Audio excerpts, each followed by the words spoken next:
ബഹിരാകാശ രംഗത്ത് മറ്റൊരു ചരിത്ര ദൗത്യം കൂടി വിജയകരമായി പൂർത്തീകരിച്ചിരിക്കുകയാണ് ISRO. PSLV C-58 ഉപയോഗിച്ച് വിക്ഷേപിച്ച ഇന്ത്യയുടെ നൂതന സ്പേസ് പ്ലാറ്റ്ഫോമായ POEM-3 അതിൻ്റെ എല്ലാ ഉദ്ദേശ ലക്ഷ്യങ്ങളും കൈവരിച്ചു. ബഹിരാകാശ രംഗം നേരിടുന്ന വലിയ വെല്ലുവിളികളിലൊന്നാണ് ബഹിരാകാശത്തെ വർദ്ധിച്ചു വരുന്ന മാലിന്യങ്ങൾ. മാലിന്യമൊന്നും ഉപേക്ഷിക്കാതെ തിരികെ ഭൂമിയിലെത്തിക്കാനാകും എന്നതാണ് പദ്ധതിയുടെ ഏറ്റവും വലിയ പ്രത്യേകത. അടുത്ത 75 ദിവസത്തിനകം POEM-3 തിരികെ ഭൂമിയിലേക്കെത്തും. രാജ്യത്തെ വിവിധ വിദ്യാഭ്യാസ ഗവേഷണ സ്ഥാപനങ്ങളുടെ പേലോഡുകൾ ഉപയോഗിച്ച് മുൻ നിശ്ചയിച്ച പരീക്ഷണങ്ങൾ നടത്താൻ ISROയ്ക്ക് കഴിഞ്ഞു.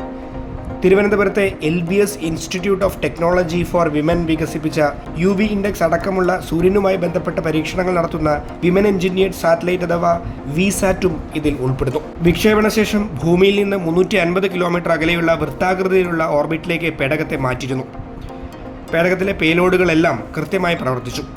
73 ദിവസം കൂടി ഇതേ ഭ്രമണപഥത്തിൽ തുടർന്ന ശേഷം പേടകം ഭൂമിയിലേക്ക് മടക്കയാത്ര ആരംഭിക്കും. നിലവിൽ 322 കിലോമീറ്ററിനും 352 കിലോമീറ്ററിനും ഇടയിലുള്ള ഓർബിറ്റിലാണ് POEM-3 ഉള്ളത്.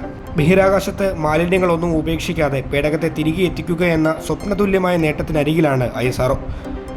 ലോകരാഷ്ട്രങ്ങൾ ഇന്ത്യയുടെ നേട്ടം സൂക്ഷ്മമായി നിരീക്ഷിച്ചുകൊണ്ടിരിക്കുകയാണ്. ഈ സാങ്കേതികവിദ്യ ഇന്ത്യക്ക് മാത്രമല്ല മനുഷ്യരാശിക്ക് മുഴുവൻ പ്രയോജനപ്രദവുമാണ്. ബഹിരാകാശ രംഗം നേരിടുന്ന വലിയൊരു പ്രശ്നത്തിന് പരിഹാരം കാണുകയാണ് ISRO.